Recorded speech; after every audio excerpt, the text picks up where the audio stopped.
extremely grateful. Today's going to actually be a really good conversation. We're gonna learn about a new exit strategy. So I actually didn't even know this was an exit strategy until a couple weeks ago. I've only heard it thrown around in the room and I've heard people say it. I've never actually asked questions on it, but it's called share buyouts. Okay, I'm sure there's other names out there, but I know I told you guys all that I'm training this call, but I want you guys to know I don't know that much about share buyouts, but I did bring a professional on here to train you guys. He's got slides, he got everything. And I told him, hey, dude, come on here, dude, just drop game on everyone. Like, please, I'm bringing on all of our clients. I'm bringing on some new people from the public. Just join and drop game and not answer any of their questions that we bring. So guys, we're going to learn about share buyouts from Daniel McBrinn. He's over here, handsome guy over there with the white polo. I'm just going to pass the ball to him. And I want you guys to just ask him as many questions because he's done many of them. He's been very successful with it. I met him in Colombia. He actually did a presentation in front of 40, 50 different people. And I was very impressed. And I said, hey, I want to bring you in front of my audience. I want to bring you in front of my teams. So that's why we're having this call. So thank you, Brandon, Rita. Appreciate you for joining. Who else just joined on? Michael Hassan. What's up, brother? Nice to see you. And Mo. Yeah, let's have a good conversation. Let's be open-minded. Share buyouts. It's an exit strategy for direct-to-seller wholesalers, direct-to-seller investors. And it's actually an exit strategy that you can run on specific leads that most of us don't think is possible to make money from. Okay. So Daniel, thank you, brother. Why don't you introduce yourself first? Who are you? Where are you based? What's your experience level look like? And then brother, run with it. Yeah, I'll put my slide up here, guys, and give you just a brief introduction here. But, first, thanks obviously to Connor for getting me on here and allowing me to present to you guys and go over this kind of niche strategy. For me, I've been in the business over 7 years now and started out wholesaling, went from wholesaling to getting some rental properties. I was flipping mobile homes for the past couple of years as well at a high level, and then scaled a very large wholesale company in Mesa and shut that down about a year or so ago. And we were running about 30 to 40 deals at our peak, probably for about 5 years. And bought a commercial office building, sold the building, and then about a year ago, pretty much I have been specializing in share buyouts and going full-time into those. And then I also have my own wholesale operation as well that I run. And then throughout the years, I've been doing share buyouts as well when we had our bigger operation. But the main thing I like to highlight about this and why part of the reason why I loved mobile homes as well and why I love this strategy is because we're learning something that we're likely already doing. So this isn't, hey, let me shut down my whole business and go after this today. I guarantee everybody could leave here and likely go back to a deal in their CRM, go back to a deal that they canceled on or whatever and get that deal today. So I'm going to give you guys specific action steps to actually leave here with value, with, tactical information. And like I said, this is just another tool that we can use when we're already speaking to motivated sellers. That's the biggest thing. And that's why I love this strategy is because we're already freaking doing it. We're already speaking with people. If you generate absentee owner leads, if you generate probate, etc., you're going to inherently come across a share buyout situation, a title issue off deals that you're already doing. So that's the biggest thing I like to highlight is don't stop what you're doing. Just be aware of the strategy, and it's going to help you close more deals. But yeah, like I said today, I'm still doing wholesale deals. I'm doing share buyout deals. I lend my own money privately for these share buyout deals. I JV with people. I also do regular traditional private money lending. So I have a couple different irons in the fire of things I'm doing today. So I'm very active and still doing deals. So, like I said, I like to project that whoever I'm doing business with, you're learning from someone that's actually doing it, not running their guru course or anything like that. So, but yeah, Connor, I don't know if you had anything else there or if you want me to just get going with it and go from there. I just want to say, brother, thank you for doing this for us. Hopefully this turns into deals for a couple few people. And as you guys will learn, Danny's going to show how these aren't usually small deals. These are actually usually really big deals. So that's the goal, guys. The goal is for us I don't want you guys to come on here and waste time and be like, oh, this was a meeting that I shouldn't have been on. I hope this is one of those meetings where like, Well, I think I might have some leads that are dealing with that. I might be able to do that. I'm going to take action on it, and you guys take action and money is made. That's the goal for this call, guys. Yes. No $20,000-$30,000 courses are coming down at the end of this 30-minute presentation. Yay. Let's go. Yes. No, I'm just kidding. But yeah, I mean, we'll get into it. I'll take some pauses too. I have some sections I'll go through. I'll talk about it, get a good understanding. I have super basic examples. Like I said, we're going to go what, why, and how these deals are, why to obviously target them as well. I'm going to give a fictional means made up, right? I think that we're going to give a fictional easy example, right? Just to get a good understanding before we actually go into the real legitimate case studies of real deals I have actually done. And then we'll open up Q&A, and then we'll do some Q&A during the process as well, so everyone can get a good understanding of what's going on and no one's too lost here. So we'll get into it. So for those that don't know, right, what is a share buyout? It's really any deal that you have where there is more than two owners. In order to have a share of something, you need to share the property with someone, whether you like them, whether you don't like them, whatever it is that's going on, is that there's multiple owners that are currently on title to the property. Mainly common of these deals that you'll see is likely a probate deal, because when somebody passes away, their share, their real estate goes to their heirs. And usually there's more than one heir, and usually they don't get along. So that's a easy situation. The share buyout is written up, and I use a normal purchase agreement with a clause I have as well that gives me the right to purchase a share, which I advise all of you guys to do if you're in wholesaling as well, is to have a clause which automatically gives you the right to buy out someone's share, which in my purchase agreement at the end, I'll have a QR code with all these documents, a process map of how you can actually do this stuff as well. So you guys will get a copy of that. So that's really the share buyout.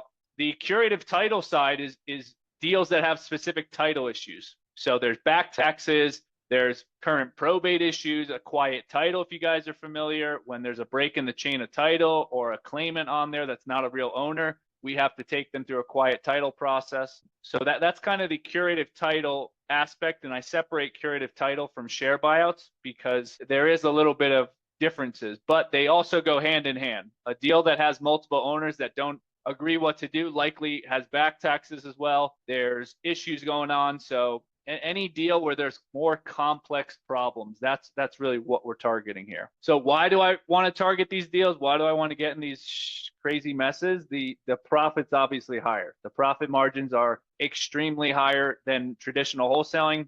The co-owner cannot easily sell, right? If you're a wholesaler, I don't care what you say, in 2026, you're a dime a dozen, right? Now, you can still do business. You could still obviously close deals, but you have to be a high-level operator. Here, you could be Joe Schmo, and if you work with someone like myself or other professionals, you're going to be one of the very, very select limited options for these people. So if you're out there thinking, oh, shit, I can never find a wholesale deal, I guarantee someone is going to work with you on a deal like this because their options are so freaking limited on what they can actually do. Another big thing for me, I mean, I'm sure everybody has gotten backdoored in a wholesale deal or gotten cut out, or your buyer goes around you direct to seller and all this. That does not exist in this. We are not getting equitable interest. We are closing on the share and we have full title and ownership.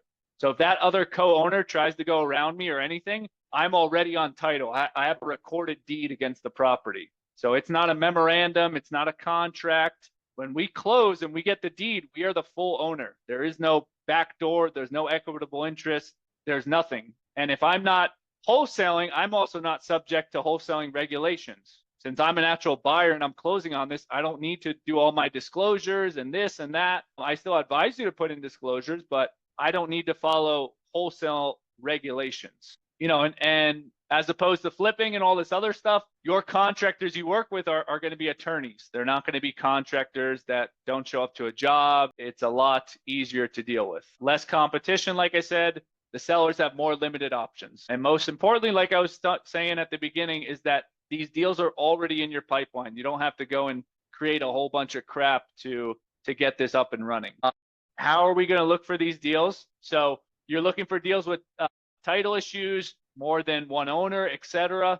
The best place two actionable items, and three, actually, one I don't have added on here, but if you guys could at least write this down, this is the most important thing I'll say this entire slide, is that go back to your deals that canceled because of a title issue or a deal where there was multiple owners. Go back to the ones that you canceled. Number two, go back to the old leads that you may have passed up on, the ones that you never contracted, that you never pursued an opportunity. And number three is reach out to your local title rep or attorney and ask them for these deals.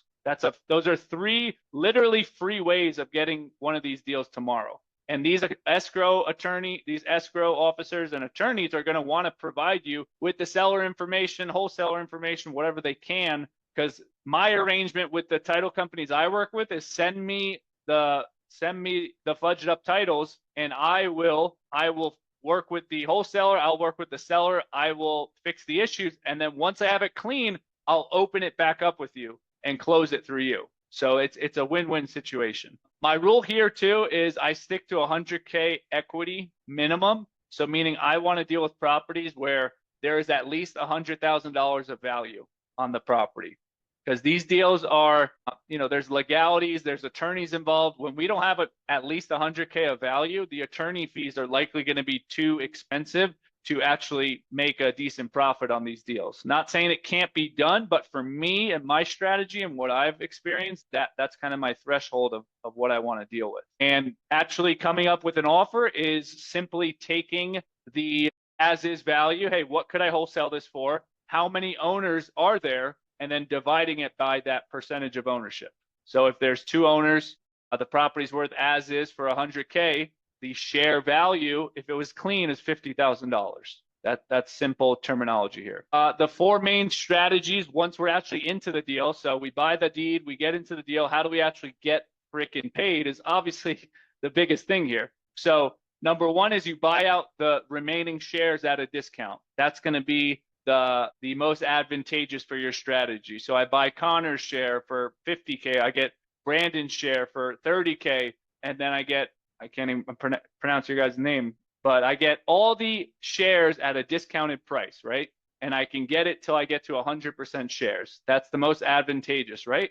Number two is you can sell your share to the other co-owners. So let's say you buy it for 10 grand and they're willing to offer you 30 grand. Hey, there's a quick $20,000 without attorneys, court process, etc. Number three is, hey, let's say I buy Connor's brother's share out. Connor wants market value, but Connor agrees to go just sell it with me normal, without any attorneys, without any partitions, nothing. That's the third scenario. And fourth scenario, where it's likely where it starts at, is the partition where you have to work with an attorney, and the attorney writes up a lawsuit against the other co-owner that forces them to sell the property through the court process. And likely after you get the attorney, after you serve them with the paperwork, you're likely going to settle for one of these three scenarios above. These are the only four scenarios of how your share can actually get liquidated here. Any questions? I'll just, while I'm done with this section here, any questions on the general process of how that looks like? I don't know if you guys could throw a thing or just shout, but I'm happy to answer any. I think I got this. This sounds very similar to what Eugene Latson is doing, and Brent Daniels kind of started doing this as well. Does that sound familiar to you? Well, they're in Arizona. I know Brent Daniels. Eugene, I don't think I know. I know a lot of people in Texas are doing this. Yeah. I think they're doing tax sniping. It's a little bit different. So they start the lead with tax sniping, but then it seems like they end up into this probate process and buying shares if there's multiple owners. They're more so like buying the rights to the. There's similarities, but from what I understand, it's not about one. I think what Danny's doing is more so like reaching out to people that they know that they own the property. With tax sniping, a lot of times it's people that, just far relatives that didn't even know about the property, or they don't know that they have rights to the property. So it's a little bit different, but it sounds like there's a lot of similarities here. Yeah, you're looking for deals with complex issues. Now, what I do differently than maybe some of these other guys, I like to look for the simple deals. I like to go for 2 to 4 owners. That's like my buy box for these types of deals. Now, once you get more complex, like 10, 15, 20 owners, you're going to spend a lot of time researching. You may not be in a position to do your partition right away because you don't have enough leverage. So with my process on why I think it's better than what a lot of people teach is because I'm sticking to a simple process. And number two is that I have enough leverage day one to partition the other owners. If I buy 1 to 2 owners out, 25 to 50%, and they don't want to comply, I'm getting an attorney within 7 days and I'm starting the court process. If I buy out 5% of a property, you can partition if you have 1%, that doesn't matter. But likely if you buy 5% of a property, you don't have enough leverage where it's going to make sense to buy them, start paying an attorney, and make a profit once you go and sell for your 5% share. You don't have enough leverage in the deal yet. As opposed to if I buy 50% and we partition and it goes, I can pay the attorney, it sells for its as-is value, and I bought these at a discount. Hey, I still have a good spread and a good profit margin. I don't have to do anything else. And you can make them sell it then, or at least your share off. Yes, you have to buy my share out, or if you don't have the funds to buy me out, we will then go and sell it here through the court process. I didn't realize you could compel them to do that. That's pretty good. It's not compelling. It's you don't have a choice. Well, legally compel. Yes. Legally compel them to do it. Right. Correct. Yep. Exactly. Hey, this is Madeline.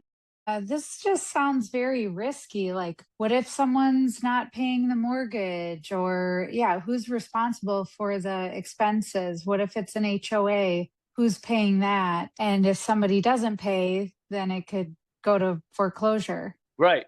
Yeah. The deals that I like to do, ideally, there's not a mortgage owed.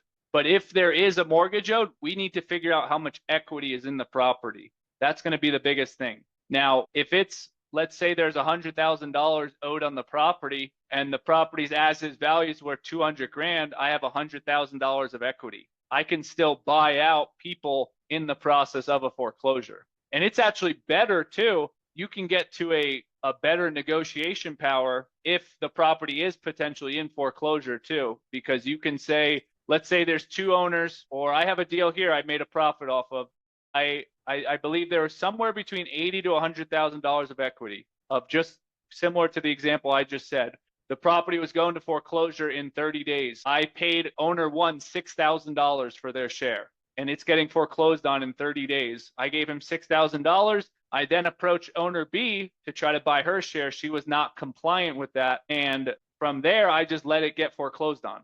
Because then once it forecloses on, I can go and collect what's called the excess proceeds from the sale. And the excess proceeds is when it sells at auction more than what was actually owed on the property. And the owners can collect those excess proceeds. But that's like a gamble too, because you don't know what it's going to sell for. What if it just goes back to the beneficiary?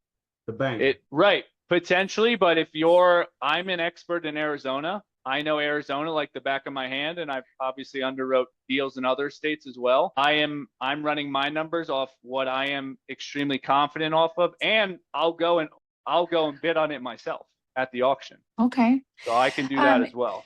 Sorry, just one other question. What are you targeting your average net return on these deals? I don't have a specific percentage.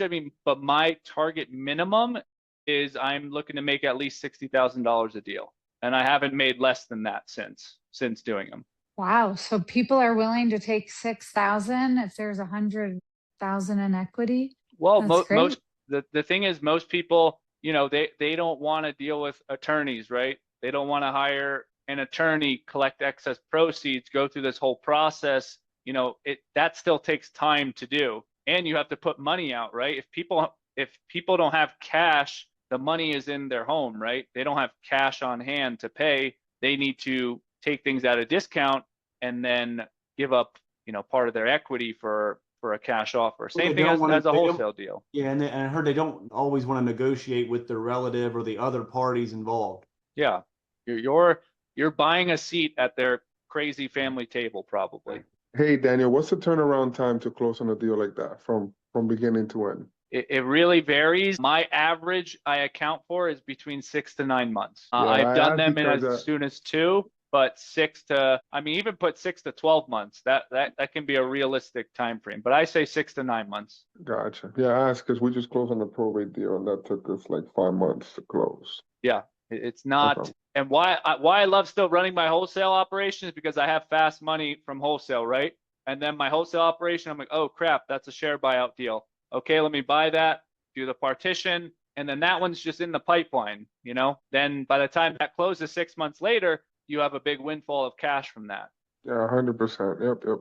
But let me break down this easy example for you guys here. You can probably see it here. So this is a fictional story, but this will make it a lot easier to understand. So let's say there's two siblings, right? Jordan and Joe. They own a property. They don't know what to do. They can't agree that the as-is value is 150 grand. Jordan wants to sell and Joe doesn't. So based off our formula, which the formula I use is my max allowable offer on these deals is 50% of the as-is value, the as-is share value, excuse me. So if the property's worth as-is 150 as a whole, the share value between these two siblings is $75,000. So my max allowable offer is $32,500.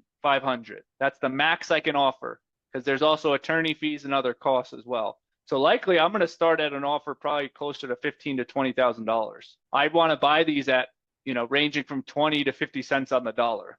And I'm starting at 20 cents on the dollar for an offer. The next step after I get let's say Jordan, the one sibling that wants to sell, he says, yes, I'll sell my share for 32.5. We get a purchase agreement signed. I use a normal purchase agreement. And step 2 is I always get a title commitment. Because once again, Madeline, I want to verify, is there mortgages, right? Is there back taxes? Is there a foreclosure pending? I want to know all of that information before I close on my share. Ideally, there's nothing owed. Maybe there's some back taxes or a little bit of stuff owed. So once I verify that, I close on their share. I can close through title as well. Most of the time I try to. If not, then I close outside of title. But I always get a title commitment to verify all the information that was told to me is accurate. So, sorry, not through a quit claim deed, right?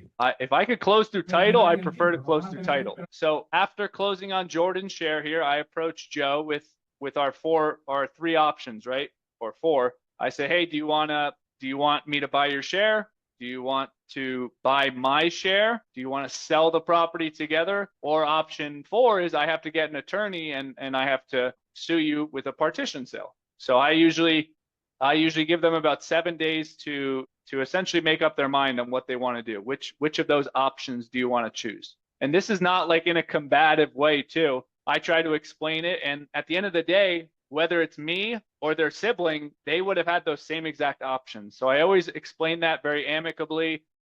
You'd be surprised like how amicable and civil these conversations can be as well. Most folks are like, okay, I understand. And that is what it is, right? So let's say the scenario happens, Joe does not agree.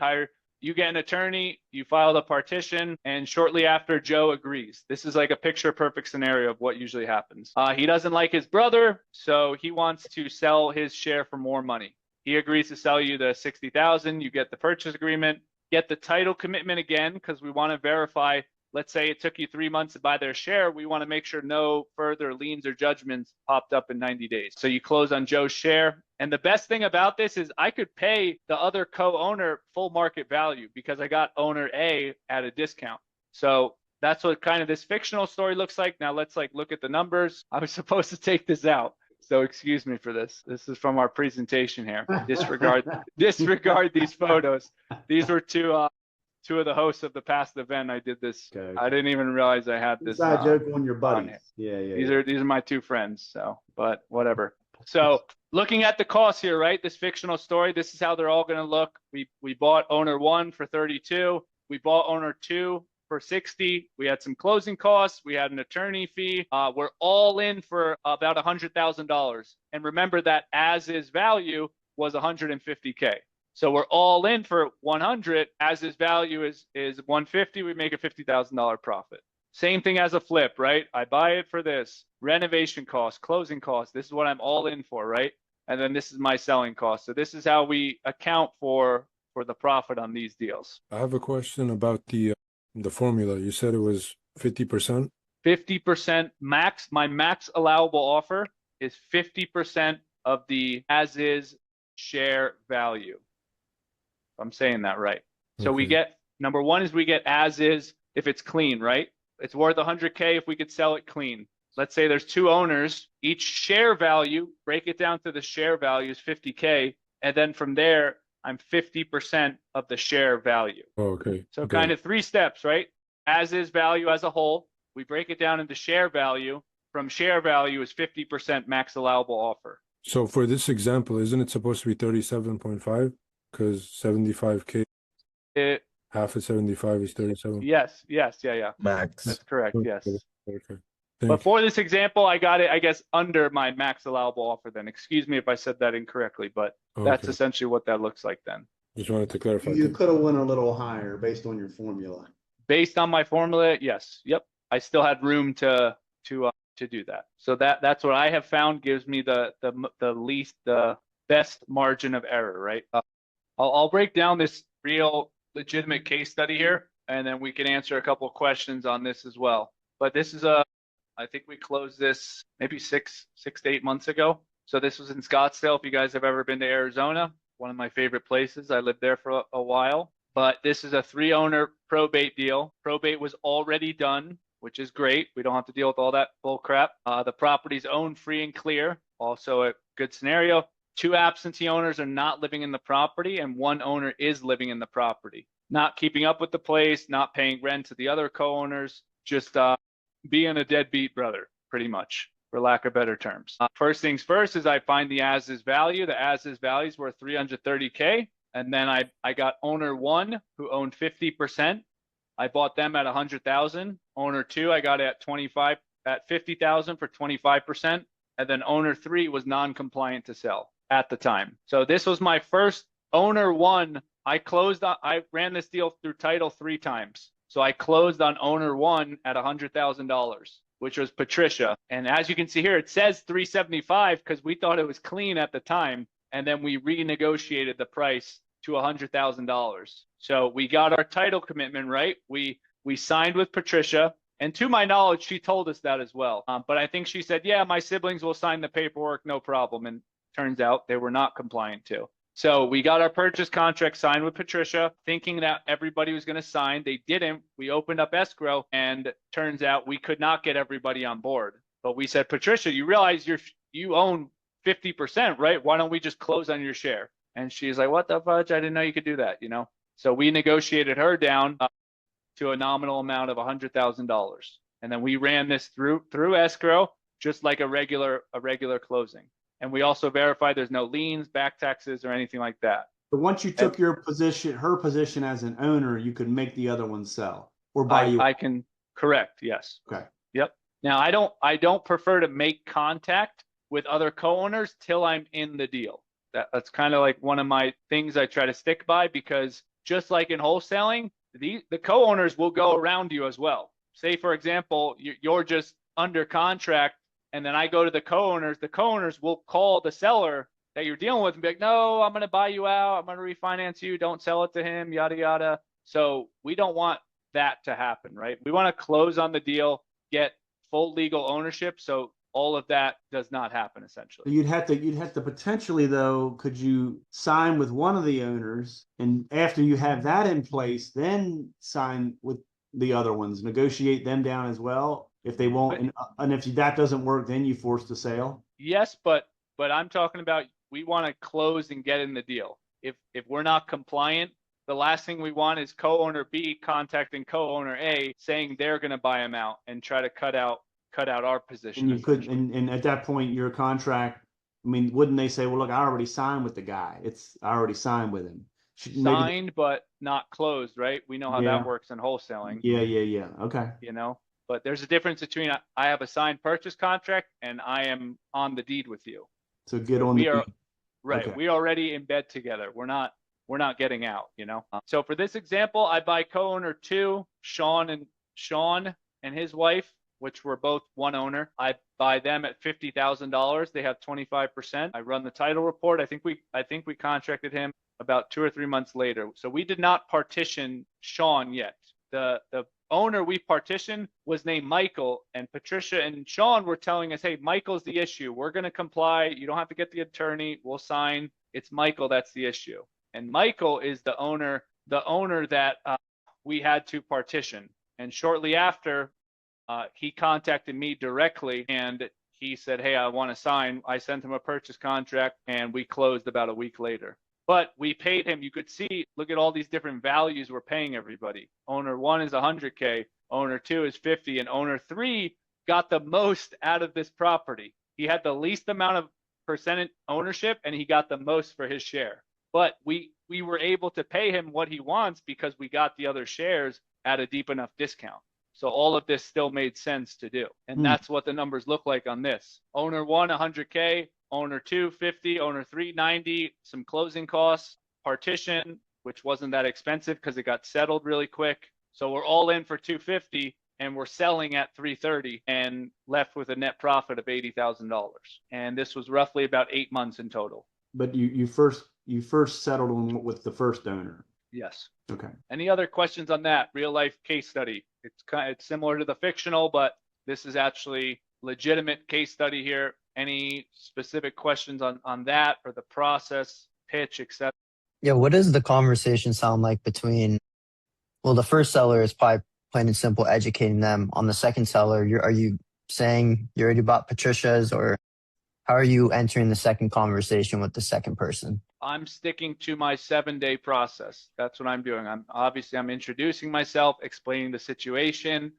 I'm going over the options, the 4 options of how this can turn out. And then I'm letting them know, hey, I already have an attorney I'm working with. And within 7 days, I'm going to have to give them this. And we're going to have to go through the court process. And I don't say I'm going to go get an attorney. I'm going to sue you. I'll never speak like that. I'm always very respectful about the situation, but I'm just letting them know, hey, this is what I have to do in order to liquidate my share. And on top of it, your sibling, your brother, who you don't like, was going to have to do the same thing. So there's no difference whether you're talking to me or your brother. And I think it's better you're talking to me because I'm a more sound and professional that you're dealing with during this process. So then your crazy brother you'd have to deal with. Okay. I have a situation right now in Ocala, Florida. There's 5 siblings. 3 of them want to sell and 2 don't. So they have signs on the door that, they don't want to sell the property, but the other 3 siblings do. I'm working on it with Joey, which is pretty funny that, you had him.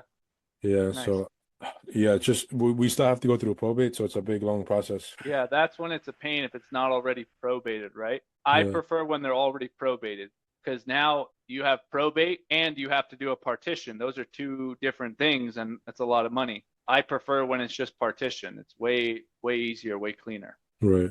And it just makes the process quicker. So are you guiding them through the probate process then, or you're just meeting them after it's already done? I would prefer if it's already done. I've done deals during the probate process, yes, but the deals I prefer to do are already probated. Right. And there may not even be a ton of title issues. It's just people that just don't get along. So more ownership disputes, right? Not even title issues. Got it. But this is a second case study. So you guys will kind of see there's a similar trend. Maybe there's some type of person occupying it. The reality is when somebody lives somewhere for free, they don't want to leave.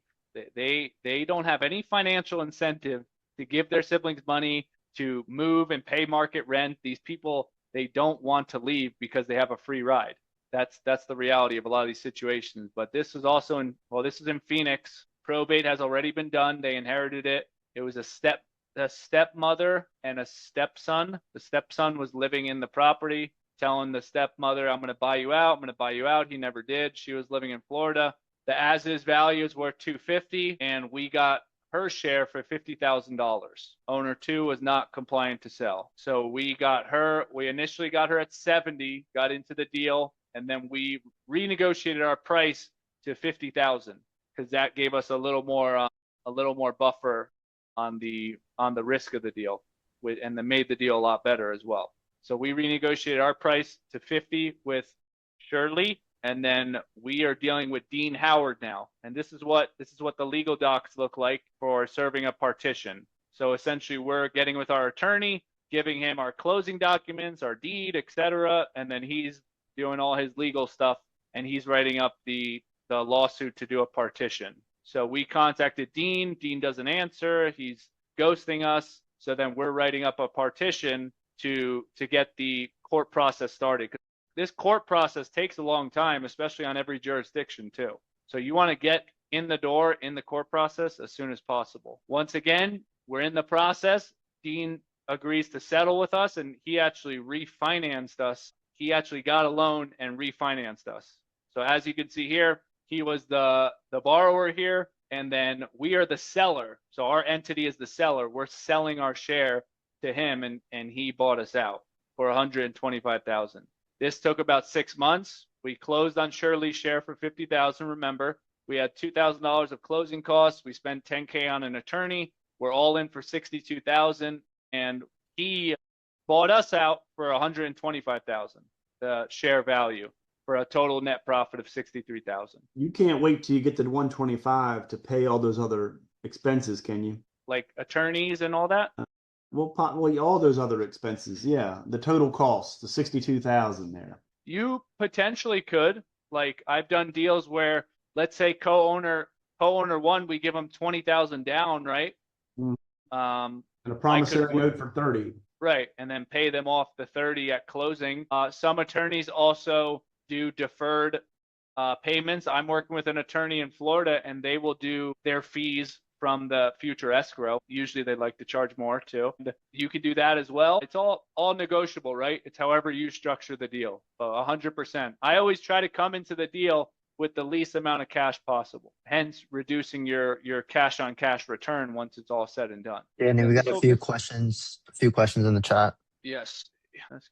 Yes, my Instagram is Danny McBrinn, and I do post stuff. I do post a lot of stuff about this, and you can feel free to message me on there, connect on there. I'm going to have all my social media stuff and the QR code at the end here with all these documents. I don't have that much left, so we'll get to that fairly shortly. Fees. Yes, yeah. So I buy these using my own cash. Yes, correct. You can't really get a hard money loan. You need to have your own cash or have private money. For that example, yes, I do run it through title. I do pay costs each time, but by the time you're going through it again, likely the title company is going to charge you a lot less. I mean, I was paying $1,000 per closing on that Scottsdale one. What other ways can you get these leads? Well, you can get them through probate.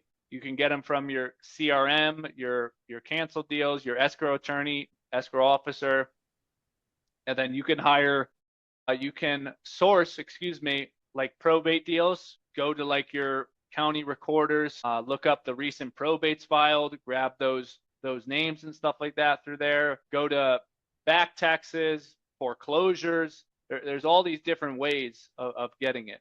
But why I love my wholesale operation is because I have the knowledge to do these. And then from regular marketing, you inherently come across situations like this. So that's a big thing. All right, I got you. When you call, let's say you want to call title companies and see if they have canceled deals. I mean, obviously there are title companies that you work with in the past, so that would be, easier because they already know you. But have you ever called a title company that doesn't know you and still try to do it? And if so, what was the conversation like? What was your approach? Yeah, I mean, I always try to. Luckily, I've been in Arizona for such a long time, and I've done private money loans and all these other places. So I'm able to obviously more warmly introduce myself. Like, hey, I did a private money loan. I'm also doing this model. Do you have anything else like this? If you don't, maybe it's Instagram, it's 2026. Somebody knows somebody everywhere, right? So maybe you can get a better, warmer introduction. Like, hey, what title company does Brandon use in whatever market you're in? Hey, do you mind if I mention your name if I give them a call? Something like that. That's obviously a better, warmer introduction to it. If not, then, just professionally explaining yourself on what you do, obviously the benefit for them, and send them some type of email breakdown of the information. Because at the end of the day, you're calling them with an opportunity, right? An opportunity for them to close more deals, make more escrow money as well. So I don't consider myself a burdensome if I'm providing value to someone. Yeah. Okay, that makes sense. Thank you. Yep. Any other questions before I get to this last case study? So this last case study was in New Jersey. I closed about a month or so ago. Kind of similar situation, 3-owner buyout. Probate was already done. Property zone free and clear. 2 absentee owners not living in the house, and 1 is living in the house, not paying, not keeping up, etc. The as-is value is $672,000. So the profit margins on these bigger deals are you'll see are pretty night and day. I buy owner 1 and 2. They have 33% ownership. I buy them both at the same time for $100,000, which is $200,000 total. Owner 3 was not compliant to sell. So I actually worked on this with a JV partner as well. He contracted the property and then he assigned the contract to me. And then we did that through title as well. So you can assign these to a buyer like myself or any other person potentially that does these deals. But he assigned it to me at cost. So he didn't mark it up or anything. He assigned it to me at cost and we did a split on the profits once it closed. I brought in the $200,000 plus closing costs and I bought these shares at the same time. So as you can see here on the deed as well, Lucy as to her 1/3 interest and Patrick as to his 1/3 interest as the seller. And that's what that looks like. So once I get into the deal, owner 3 does not want to comply. So I do a partition to force the sale of the property through the court process. And very shortly after, she gets an attorney and the attorneys mutually settle on an agreement. And I think we gave her like 3 to 4 months to stay in the property and give her enough time, essentially find a new place. And this is what the total numbers look like on this one. It was 8 months. We bought owner 1 for 100, owner 2 for 100, $6,000 of closing costs. We had $13,000 of a partition. So we were all in for about $219,000. The sales proceeds that we netted after we sold it for $672 on the market, we netted $615, and then we got 67% of that, which the total proceeds of the $615 were $409,000 minus our all-in cost of $219. The net profit on this one was $191,000, all in for about 8 months. So that's not a bad payday on a deal like that. But the value is a lot higher. You got to put up obviously more money for that, but the profit margin is night and day, as you can see. And that's what one looks like that. And in these New Jersey states, New York, California, obviously the numbers are a lot bigger that you're playing with. So you bought out the third person or you sold it? We sold it on the market together. Nice. She wanted market value, so we didn't buy her share. We offered to buy her share, but at a discount. She wanted market value. So I said there's no point in giving you cash for market value when we could just wait and sell it. Right. And you still put it on the open market with realtors. Yep. That was part of our settlement agreement was using I think she wanted to use her agent. I didn't really care. I didn't know the market too well. So part of our settlement agreement was that she had 4 months to vacate. We would use her agent and we listed it. We listed it at about 600 and we did a highest and best and we bid it up to 672. Wow. So how much did she walk away with? She technically walked away with 33%. whatever, of 33%. Yeah. Correct. Exactly. Oh, Whatever that share okay. Wow. times. 3.3333. She walked away with like 200 grand. So I got both shares for 100K, 50%, right at my max allowable offer pretty much. But hell, I would have paid more. Like that's the general, that's your 75% of ARV minus cost, yada, yada. But obviously market specific, right? I probably could have paid them 120 each and still made a good profit if I wanted. So keep that in mind. The formula is a general rule of thumb.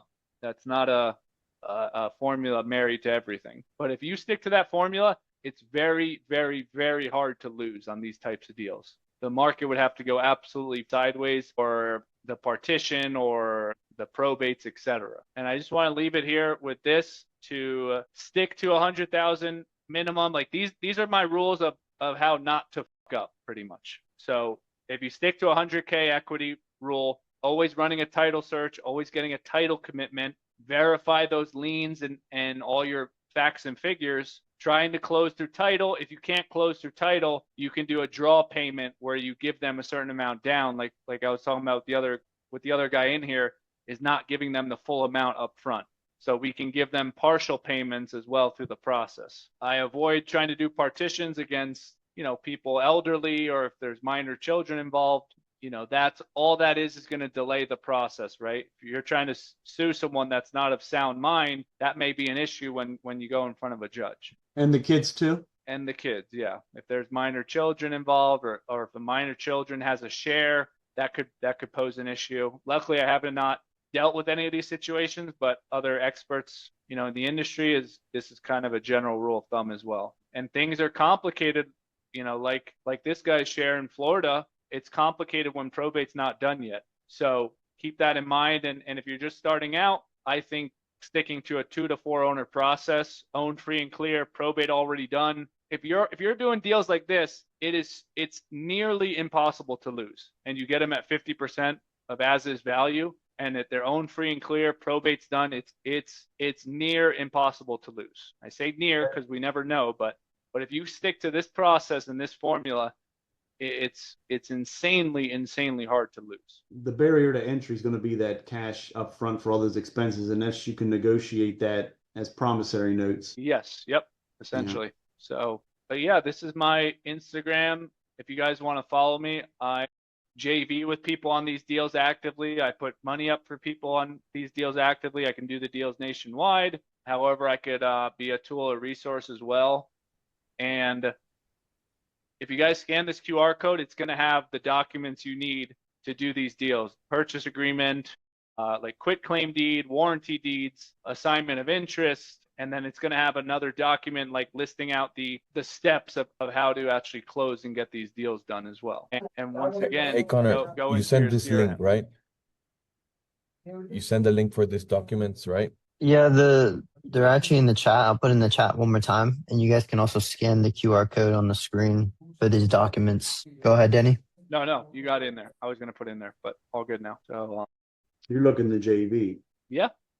If anybody has a deal, if anybody needs financing, definitely an opportunity.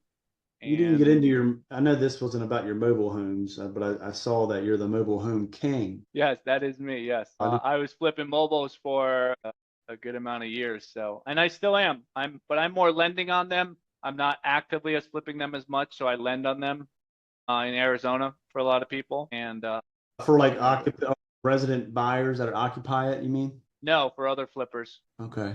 Other flippers that flip the mobiles, I'll put up the money for them. Okay. But I've done share buyouts on mobiles, on owned land and everything like that as well. Only in Arizona? For flipping mobiles, I Arizona and North Carolina.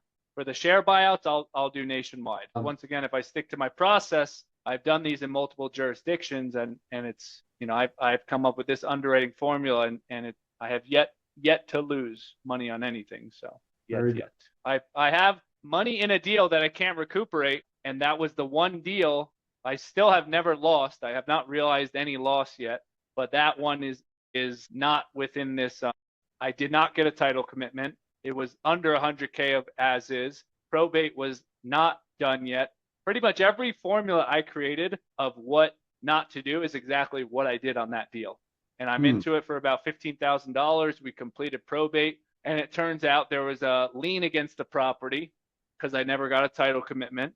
There was a lien for an adverse possession, and a squatter was in there for about 15 years. And he has what appears to be a very legitimate case for an adverse possession. So now I am the owner on the property, and he is an adversary claim against the property. Yeah. And I guess 15 years is enough. In Arizona, yeah, if it follows all the things, and it seems like he did. But he doesn't have a clear title, so eventually he's going to have to sue me for quiet title. And when he does, I'll likely say, hey, just give me the 10 to 15K I'm into it for, and you literally stole a property legally. Mm-hmm. You know, so that's kind of the game plan on there. Is we're just going to have to wait. Hopefully get our costs back. That's all I'm trying to do. Yeah. So Instagram says you buy houses or you buy without any title commitment or title search. Let me see. What's it say? I buy without title insurance. Okay. I always get a title commitment to verify, but I won't close with the title insurance. Huh. The commitment's good enough for you then.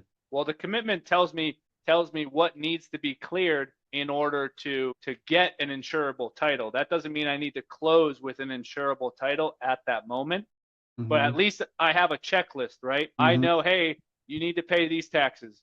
hey, you need to get this co-owner off. So I have a checklist of what do I need to do prior to getting a clear title. Mm-hmm. So that's the biggest thing for me is I know what I'm getting into. Okay. And Alan, I think you had a question. Yeah. If I'm pronouncing that right. Sorry. Yeah, you're fine. When let's say you either finance or JV a deal on a deal, how do the splits work? Because obviously it sounds like, either we just partner up, either we, let's say we find a deal, either we partner up, we just assign it to you, or you said you're doing private money, so maybe that's also like we take care of everything, but it's just the financing. Like how do these different things work when it comes to splits and everything? Yeah, you message me privately for those numbers on Instagram. But essentially it's one of two ways. I have bought deals from people that just assign it to me, right? Hey, Danny, I just want to make 5 to 10K. I assign it to you. I don't want to wait 8 months to possibly make more. I'm going to assign it to you. You take care of all that. And, I just wash my hands clean. Or you can assign it at cost and then do a JV split like I did with the other gentleman. But like I said, message me privately for those numbers and stuff like that. All right. Sounds good. Any other questions or comments, concerns? No. Good job. Thank you. But hopefully I made that as simple as I could and you guys got a good grasp of it.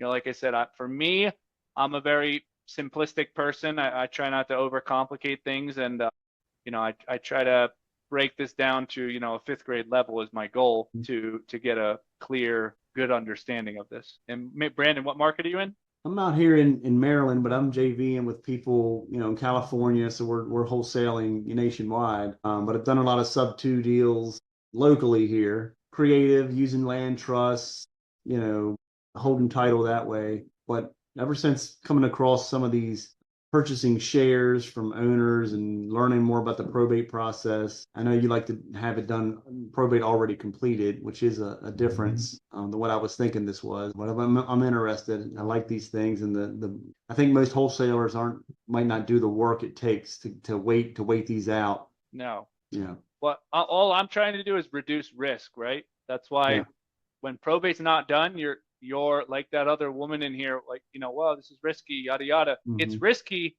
if you don't stick to this very strict formula.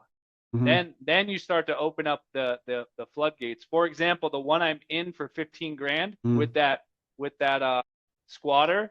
The issue with when it's not in probate is I paid someone money, about 5 grand, for their share, and it turns out there was more owners, there was more siblings than what was initially told to me. So that becomes the issue as well, is that sometimes these heirs are not always straight up about how many heirs there actually are. So if you would have, before you sent him the 5,000, you would have got the title commitment to see.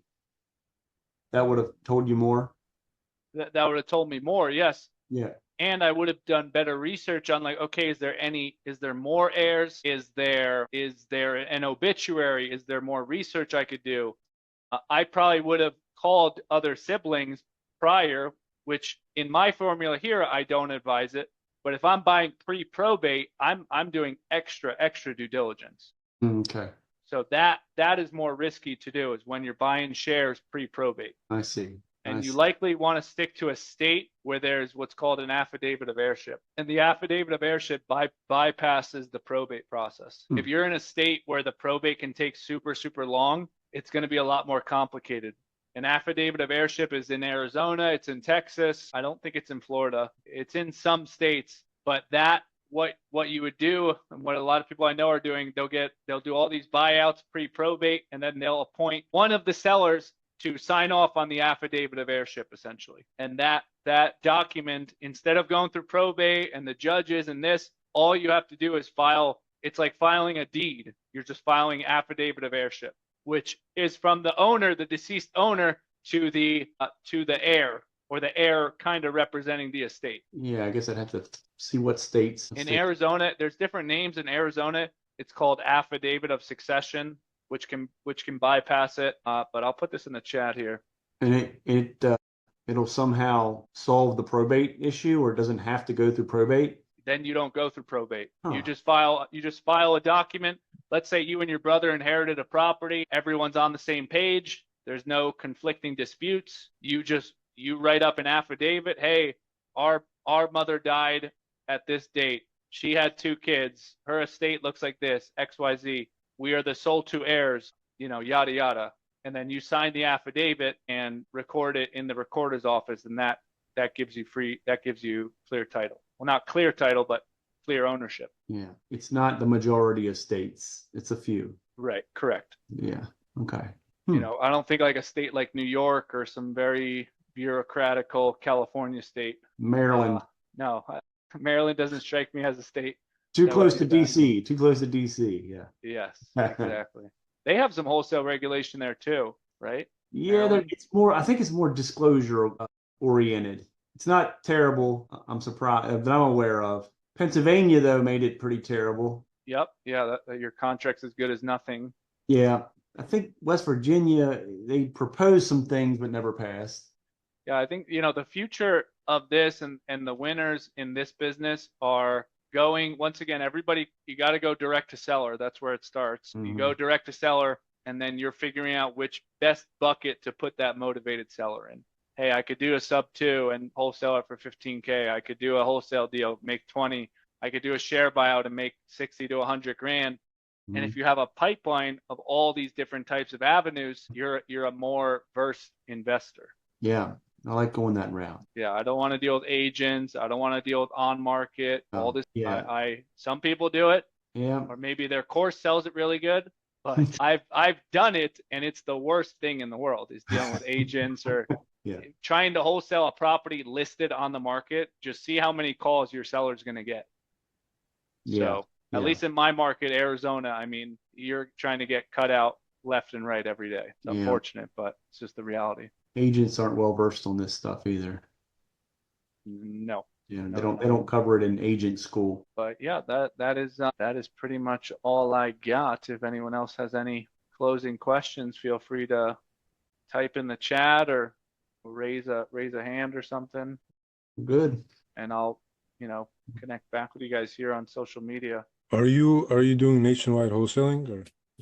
I only wholesale in North Carolina and Arizona. Okay. Do you JV in those markets? Like wholesale or in what manner? Just or wholesale. Share buyouts. No, just wholesale. Potentially, it kind of depends on the deal, possibly. But I don't know. I'm an expert in Arizona. I've lived in Arizona for almost 10 years. Well, I'm living in Medellin, Colombia right now. Right. But I'm actually, my visa was not approved. So I'm actually have to leave in about 30 days. So I say I'm getting deported as a joke. But Are you still here? That happened to me already. I got deported like 3 times. So yeah, my girlfriend doesn't think that joke's funny. So, but I do. no, I got it. It's tough. They're getting super hard on me. The Colombians are super hard with that. Yes, getting extradited back to the States. So, but no, I'll be in Florida and Arizona probably for the rest of the year. So mainly wholesaling out of Arizona. So for me, I like to be an expert, in one market, right? At least for wholesaling, flipping, etc. I've become very well versed with the share buyouts and my formula to where I feel confident to go in other markets. But for me, if I want to buy things, if I want to lend money to people, I want to know everything about that market. I want to be an expert in there. And if I have the biggest thing why I hate wholesaling nationwide is that it's so hard to know what a good deal is. It's so hard to build a relationship and credibility with a title company when every one of my deals cancels and they're like, all right, not this idiot again. It's hard to build a predictable, sustainable model. For me, it felt like, I was in a couple markets at one point, but I just kept reinventing the wheel every time. I got to get a new buyer. I got to get a new title company. I got to get a new picture taker that can't take any good pictures to save his life. So it was a very frustrating process. I have a question, Daniel. Yes. How do you manage to do all of that virtually? Like, how do you manage to connect with someone just 100% doing that virtually? Like the share buyout seller or just everything in general? Yeah, the share buyout seller. Well, a lot of them are out of state, right? Mm-hmm. So if I'm in Arizona and they're in Michigan, I'm not going to say, hey, let's meet up and sign. Everything's done over the phone. Right. And obviously the best thing is if you already have a wholesale business, you can sell your credibility of, hey, look at my website, look at my reviews, look at this. I'm not just working out of my mom's basement. So I used my wholesale company as credibility for my share buyouts as well. Makes sense. You know, okay, I'm emailing them from my, you know, my professional email, not dan@callofduty123.com. You know, I'm trying to look as legit and professional as possible at all times. But it's being in Colombia is very difficult I should say more difficult. You know, obviously if you're in a local market, and on top of it with all this AI stuff, I mean, the differentiator is going to be that person that goes to the appointment, shakes their hand, shows up in person. I mean, if talk about getting a competitive advantage over AI, I mean, be someone that is in a local market, right? And shows up to a seller appointment. I guarantee you will get that deal over 4 virtual offers, 100%. If you're the one person that goes. I asked that because I've been trying to do that 100% virtually. Well, our market is actually in Florida, but we want to transition into a new market. But that's my fear, just to do it like 100% virtually. I've never done it. We only focus in the Tampa Bay area. And just like you said, like a couple of weeks ago, my husband closed 3 deals in a week just because he went to these people's houses. In Tampa? Mm-hmm. Yep. Yeah, Tampa is very competitive. People will go in person. Yeah. If you're in a major market, operations will go in person, and it's very, very hard to beat those people. So, you know, that makes it a lot harder to be a competitor. But if you're virtual, I recommend building online presence like very aggressively, getting reviews up and running, you know, Yelp, Facebook, BBB, getting all of that going as soon as possible. Because if you're virtual, and you're not even seeing the property and you're trying to get them to sign virtually, it's just, you know, those are 2 big hurdles. Or have a trusted person that can go to these properties. Or that, yes, boots on the ground as well. Super important. Thank you. Yes, of course. Hunter, you got anything else? No, I just finished my call. I appreciate you for hanging on and Yes, of course. doing this call for us, brother. Truly. I think we're all extremely grateful. Do you have any final thoughts? I hope you guys got value. Like I said, go to CRM, go to canceled files and old leads. That should be the first 2 action steps right after this call of actual deals and business that I can get. Those are the first 2 places that you should go before thinking of anything else. And, you know, like I said, I hope everybody got value. It's something you're probably already doing, and would love to obviously connect, follow me, shoot me a message, and yeah, we can go from there. Cool. Thank you guys also for joining us. You guys could be anywhere in the world, but you guys spent it with us. So we're grateful. Me and Danny are grateful as well. And also the brothers and closer control team. If you guys want any connections to Daniel, I can put you guys in group chats. You guys have a problem right now with the seller, I can put you guys in a group chat. But guys, appreciate you all. Let's have a good rest of your night.